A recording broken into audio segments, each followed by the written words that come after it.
As missiles rain down across the Middle East, we're travelling to Iraqi Kurdistan, a semi-autonomous Kurdish region that shares a border with Iran. There are reports that Kurdish militia based along Iraqi Kurdistan's border with Iran are preparing for a ground offensive. Now, if this happens, that's a real game changer. For almost half a century, Iran's Kurdish minority has struggled under the Islamic regime. Now they see a once-in-a-generation opportunity to gain independence.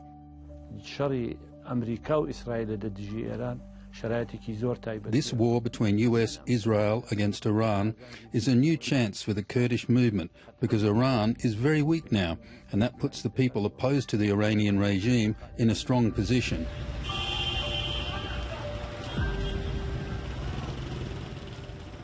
We arrive in Erbil, the capital of a semi-autonomous Kurdish region recognized by the Iraqi government.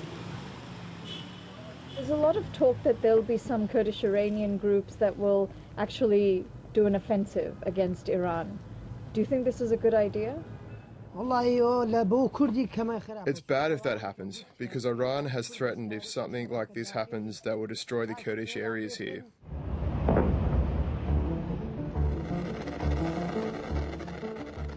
Tehran and its proxy militias have fired more than 200 drones and missiles into Iraqi Kurdistan. Their target, the American consulate and the US military base at Erbil Airport. Rockets are also landing further south, where Kurdish separatist groups like the Kommala Party have their secret camps. We've been invited to a Kommala camp, which is very close to Iraqi Kurdistan's border with Iran. They tell us preparations for a ground offensive are in full swing, and they're also having members flying in from around the world to join this fight.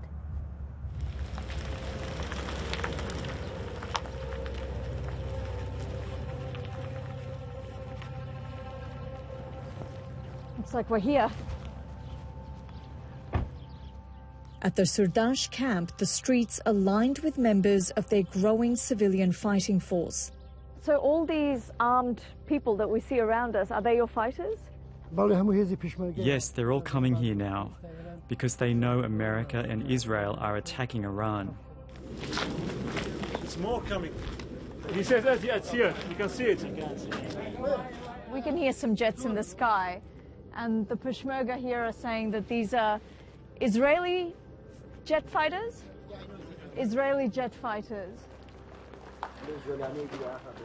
Just 4 days ago, Iranian rockets devastated these homes belonging to Kurdish fighters, or Peshmergas as they're called here. This is a part of the rocket that was launched and landed just a few meters over there, and you could see the absolute devastation that caused. It was seen as a warning from Iran to stay away from America's war. But fighters here tell us that they're preparing a ground offensive into Iran, which is just 25 kilometers away. Are we talking about days, weeks, months? When do you think the offensive will start? The situation is telling us that it will definitely be in the coming days or weeks. For security reasons, we can't tell you everything. They won't tell us how many fighters they have, but they say they're pouring in from around the world. This may be their best and only chance to seize control of Kurdish majority areas in western Iran. They've come from most of the European countries, Canada, Scandinavian countries. I myself was living in the UK and I've come back. Any Australians? Yes, our people in Australia have talked to me and they've decided to come back. Behzad Ali Mohammadi is a 53-year-old former bus driver who lives in Norway. My country is here, is Kurdistan. I am from Kurdistan because I have good life in Norway, but there is not my country. This is my country. But you could die in this offensive. Yes, absolutely, yes.